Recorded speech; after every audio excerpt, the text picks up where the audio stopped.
J'ai tout essayé, mais je suis resté malheureux.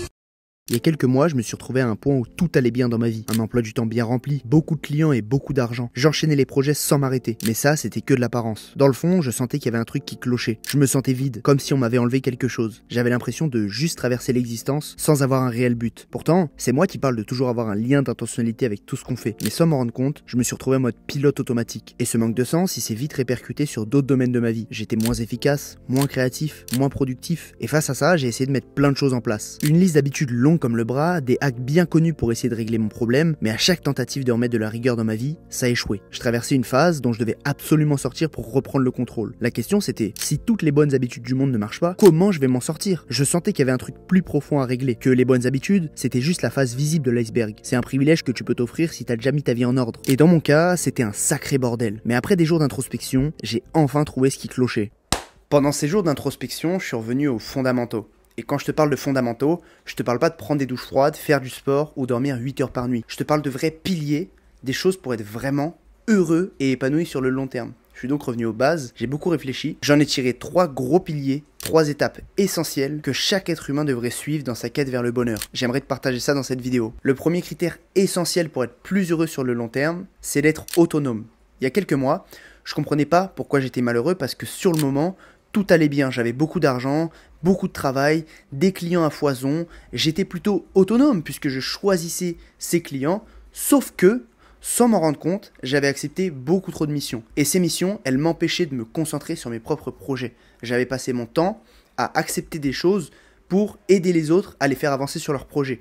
Et je sais d'expérience que pour être un minimum heureux, il faut que je sente que j'avance sur mes projets. Et avancer sur mes projets, c'est en partie créer du contenu. Pendant ces plusieurs mois où j'avais énormément de travail, je n'avais pas assez de temps pour créer du contenu. Donc paradoxalement, avec mon apparente autonomie, je m'étais enfermé dans quelque chose où je n'étais plus du tout autonome. D'ailleurs, ça c'est un sujet qui revient souvent, surtout chez les personnes qui vantent les mérites de l'entrepreneuriat à tout prix, mais on peut se sentir autonome en étant salarié et on peut ne pas se sentir autonome en étant entrepreneur. Beaucoup de gens pensent que l'entrepreneuriat c'est la voie magique, mais je connais énormément d'entrepreneurs, moi le premier l'année dernière, qui s'enferment dans une prison dorée, qui ont tout ce qu'ils veulent, ils ont leurs clients, ils ont leur argent, ils ont plein de projets, mais ils ne sont plus vraiment heureux, parce qu'ils décident plus vraiment de ce qu'ils font au quotidien, ils mettent plus vraiment d'intentionnalité dans le choix de leur mission, ils mettent plus vraiment d'intentionnalité sur où ils veulent vraiment aller, ce qui était censé être le but de l'entrepreneuriat à la base, ils étaient censés décider de leur vie, mais finalement ils décident plus de rien du tout. Et qu'on soit clair, quand je te parle d'autonomie, je te parle pas d'un critère subjectif pour être heureux. Tout le monde a besoin de se sentir autonome au quotidien pour être heureux. Dès qu'on nous enlève notre autonomie, nous ne sommes plus heureux. C'est un critère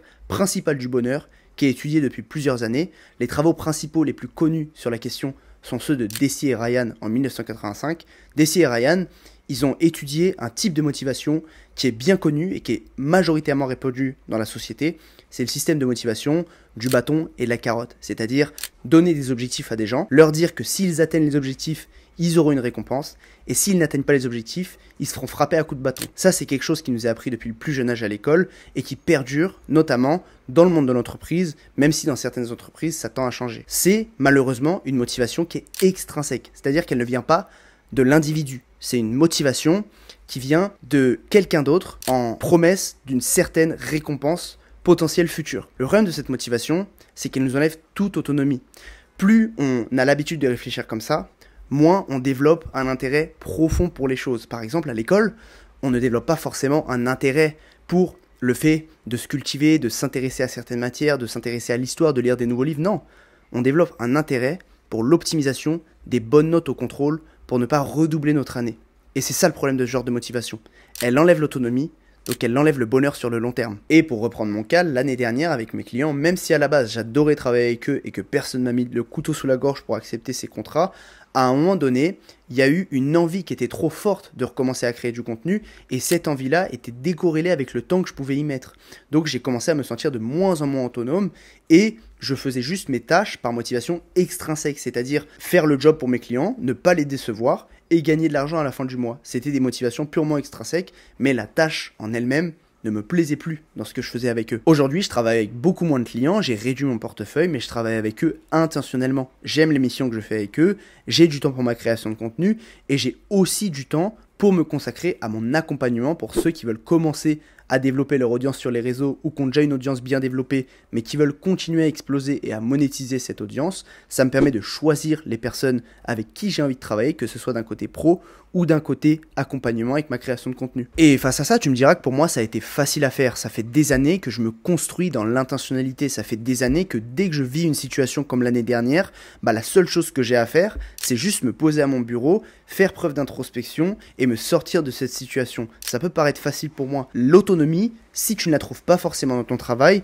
tu peux la trouver autre part. Tu peux la trouver en commençant un nouveau sport, une nouvelle activité, en te mettant à l'art. Il y a plein de manières d'exercer son autonomie au quotidien. Il faut juste que tu aies une certaine dose d'autonomie. Il ne faut pas que tu aies l'impression de tout le temps subir ta vie. Il ne faut pas que tu aies l'impression de vivre cette fameuse vie par défaut qui enlève le bonheur à énormément de gens aujourd'hui. Retrouve de l'intentionnalité dans certaines choses du quotidien et ça sera une belle base pour retrouver un petit peu d'épanouissement. Parce que plus tu vas élever ton degré d'autonomie, plus tu vas te sentir heureux. Bon, ça y est, tu as réussi à intégrer un peu plus d'autonomie à ta vie, tu te sens déjà un peu plus épanoui au quotidien et plus heureux, mais ça va pas suffire pour être heureux sur le long terme. Ça nous mène à la deuxième étape de notre quête vers le bonheur. Mais avant ça, laisse-moi te raconter une anecdote qui m'arrive archi souvent dans ma vie. Dans mon entourage proche, il y a toute une partie de personnes qui n'ont jamais rien entrepris et qui connaissent pas grand-chose à ce monde-là. Et on va dire que pour ces personnes-là, je suis un peu le mec rigoureux, le mec qui fait les choses, qui arrive à entreprendre, qui arrive à lancer de nouveaux projets. En plus, j'ai une chaîne YouTube où je parle un peu de dev perso, donc je pense que ça accentue ce sentiment chez eux. Bon, je suis pas forcément d'accord avec ça, je pense que tout le monde peut le faire à son échelle. Du coup, c'est pas rare que certains qui veulent se mettre à entreprendre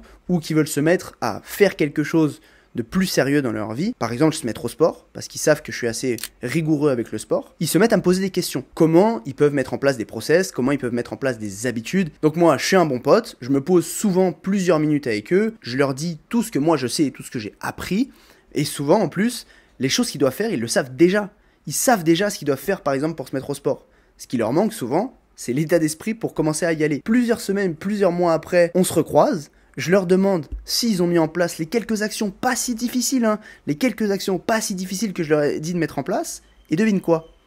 Rien du tout. Alors évidemment, au bout de 3-4 cycles où je leur ai dit ce qu'il fallait faire et ils m'ont dit qu'ils l'avaient pas mis en place, ils commencent à se remettre en question, ils commencent un peu à déprimer, ils commencent à se dire qu'ils sont capables de rien. Mais la seule et unique raison de leur déprime, c'est pas qu'ils sont incapables de faire les choses, c'est juste que ça fait des mois qu'ils disent qu'ils vont faire quelque chose, qu'ils se projettent en faisant quelque chose, mais qu'ils font rien du tout pour y arriver. Car il est impossible pour un être humain d'être heureux si ses actes sont en permanence en décalage avec ses pensées. Et c'est le deuxième point de notre quête vers le bonheur. Pendant les mois où j'étais un peu malheureux, dont je te parlais au début de cette vidéo, il y avait un vrai décalage entre mes actes et mes pensées.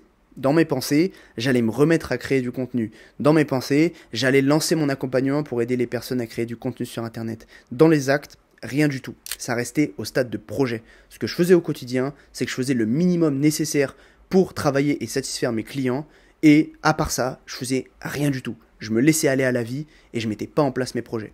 Et ce décalage, cet écart qui a commencé à se creuser entre ma version idéale de ce que je voulais faire et ce que je faisais vraiment, ça a vraiment commencé à avoir un impact sur mon moral. Et je reviens sur cette distinction entrepreneur-salarié parce que il y a beaucoup de gens, encore une fois, qui se laissent aller au piège de l'entrepreneuriat. Il y a beaucoup de gens qui pensent qu'ils vont forcément être heureux en commençant à entreprendre. Mais ils se trompent totalement parce que entreprendre, ça demande d'être beaucoup plus rigoureux qu'être salarié. Ça demande d'aligner en permanence tes actes et tes pensées pour éviter ce désaxement qui pourrait te rendre malheureux. En vrai, être entrepreneur, ça demande 10 fois plus de rigueur au quotidien. Personnellement, je trouve que c'est un chemin qui vaut le coup. Ça vaut le coup de se mettre plus de pression pour les résultats que ça va provoquer derrière.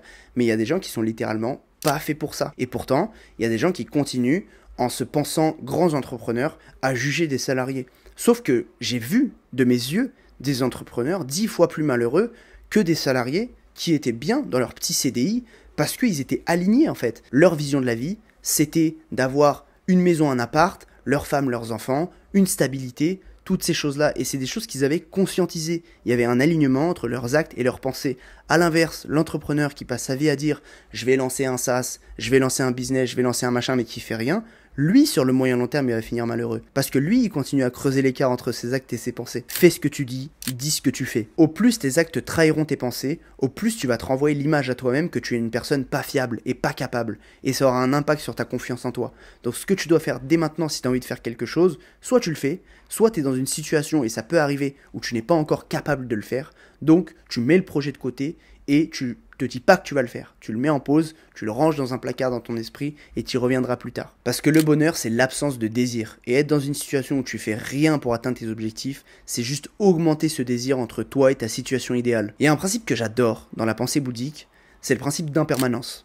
Et c'est la troisième étape dans notre quête vers le bonheur. L'impermanence, comme son nom l'indique, c'est le fait de se dire qu'il n'y a qu'une chose qui est permanente, c'est que tout change. Tout est voué à évoluer, tout est voué à disparaître, tout est voué à changer. Par exemple, accepter l'impermanence, c'est accepter que la vie est faite de saisons. Accepter qu'il y a des phases de haut et il y a des phases de bas. Il y a des phases où tu auras du mal à sortir la tête de l'eau. Et même en mettant le plus d'intentionnalité possible dans ta vie, il y aura toujours des petits arcs de ta vie où tes actes vont dévier avec tes pensées. C'est naturel, tu peux pas être un robot en permanence. Je reprends mon cas, pendant plusieurs mois ça m'est arrivé, mais je reviens dans le droit chemin parce que j'ai pas envie de m'y perdre pendant plusieurs années jusqu'à la fin de ma vie. Donc on reste intentionnel, mais dans la vie, évidemment qu'il y a des bas. L'important dans ces moments, c'est juste d'être capable de faire une introspection et de voir ce qui te plaît pas pour revenir dans le chemin qui te plaît. Et un concept qui est étroitement lié au principe d'impermanence, c'est le concept d'adaptation hédonique, dont je parle beaucoup sur cette chaîne. C'est la tendance de tous les êtres humains à revenir à un niveau de bonheur stable après un événement qui soit super positif ou super négatif. Et c'est pour ça notamment qu'on dit souvent que l'argent fait pas le bonheur. Une somme d'argent en elle-même ne peut pas rendre un être humain heureux sur le long terme, parce qu'il va toujours s'adapter à de nouvelles sommes.